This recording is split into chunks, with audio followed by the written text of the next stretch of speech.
Hey, what's up, guys? I'm Dave from Revocation. I'm hanging out at the Guitar World Studios, and today I'm going to show you the first track off our self-titled record. This song is called The Hive, and it's got a lot of different riffing styles in it. So I'm going to break down some of the different riffs for you guys and talk a little bit about the techniques and what's happening with them.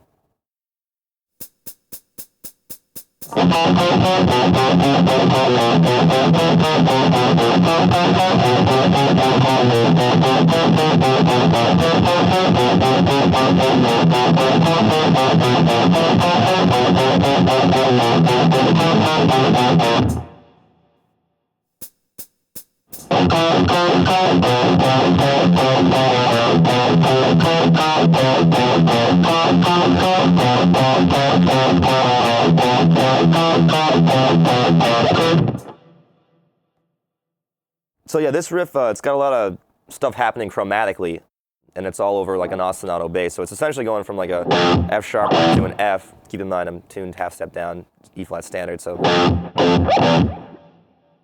but anyway, so I have this F sharp going, and I'm chromatically going up from starting on the 3rd fret on the D string, going up to the 5th fret, so 3, 4, 5, but in between each one of those notes, I'm playing that low F sharp. And you can play this, alternate picked, or sometimes I'll try and, do it all with the downstrokes, just to give it, that aggressive kick to it. Anyway, and going from 3, 4, 5, 4 on the A string, and then chromatically down, and then from there I'm pivoting down 1st fret on the E string,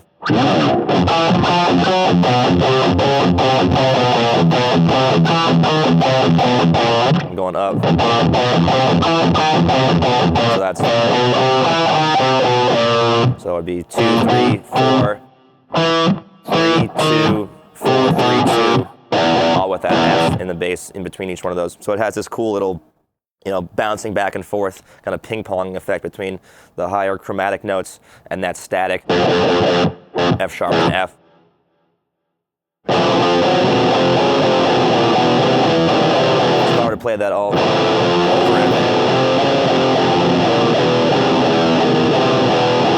here it creates all these cool different tensions that really just kind of push and pull. And that's kind of the vibe I was going for with that riff, just a really tense and ominous sounding. Breaking this down from a picking perspective, I tend to hit those higher notes harder than the bass note. And hitting those notes harder makes them pop out, but they're also on upbeat, so it really emphasizes that upbeat kind of sound. In thrash metal, it's all about the upbeats, that that kind of sound. So having that contrast and picking the lower string a little bit softer and hitting the higher notes a little bit harder really makes those jump out, and again, it accentuates the upbeat feel of the riff.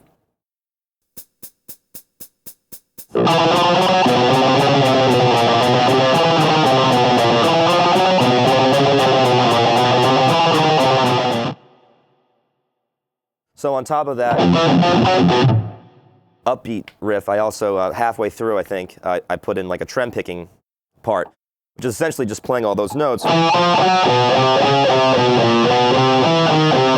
but, making it more of, metal appropriate. So putting that trem picking in there really creates that abrasive, grindy sound.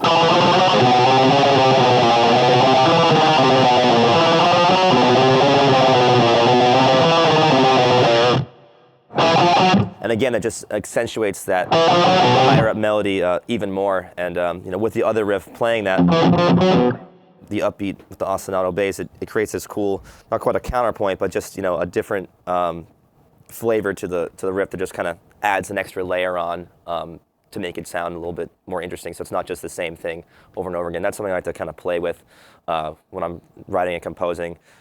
Taking a riff and maybe tweaking it a little bit or adding another layer on top of that, just to keep the listener engaged and interested for the song.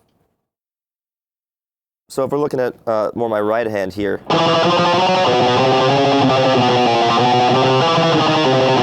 I'm definitely using my wrist to get most of the motion. Depending on how fast I go, my arm gets a little bit more involved, like if it's super fast.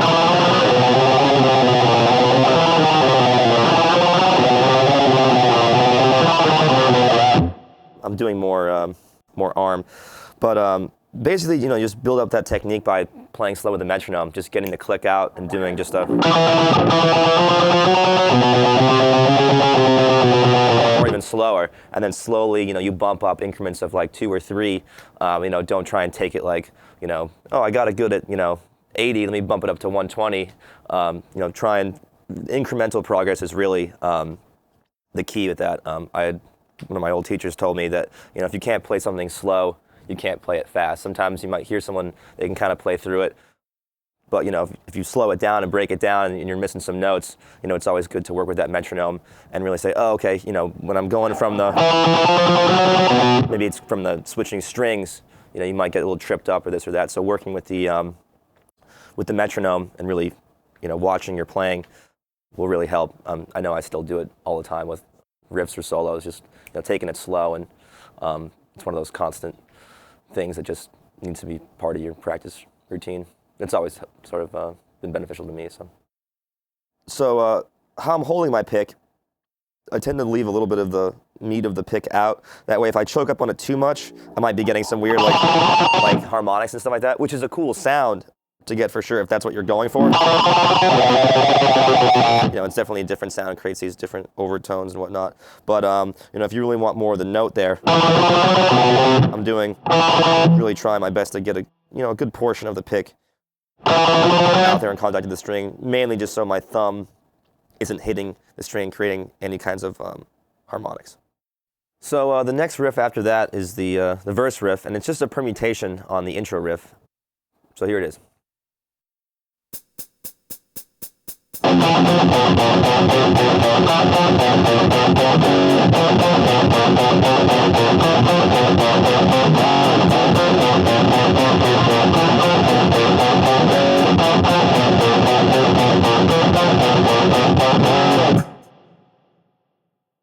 So this riff's just all in F sharp, and again, it's got that ostinato bass with those upbeats with the higher strings.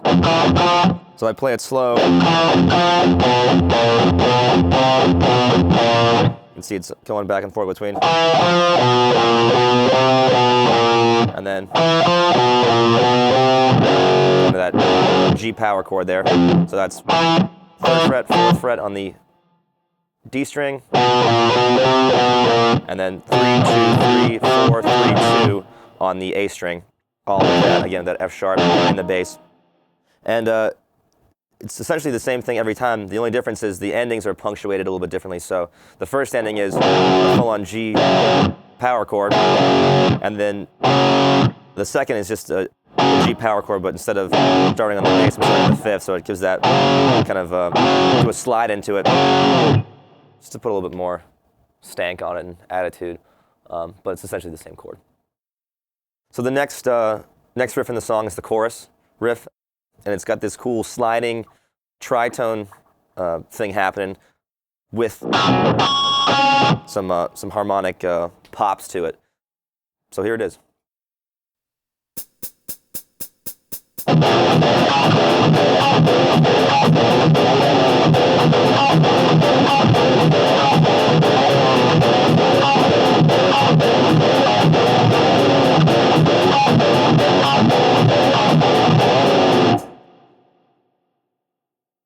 So there's a couple of different things going on in this riff. First off, the time signature starts in 4/4, then goes to 3/4, and then 4/4, 4/4. So you can think about that a few different ways, like I just mentioned, or you can think about it like 7 beats and then 8 beats, however you're subdividing in your head, whichever is easiest for you.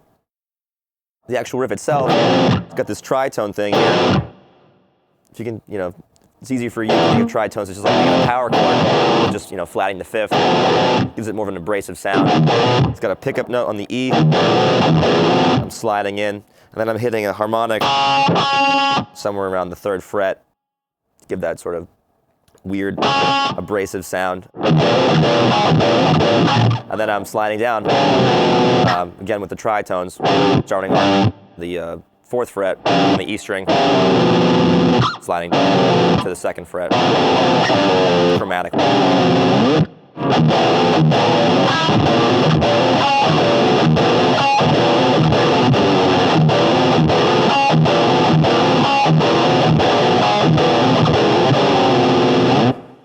So it's not the prettiest sounding riff, but it gets the job done.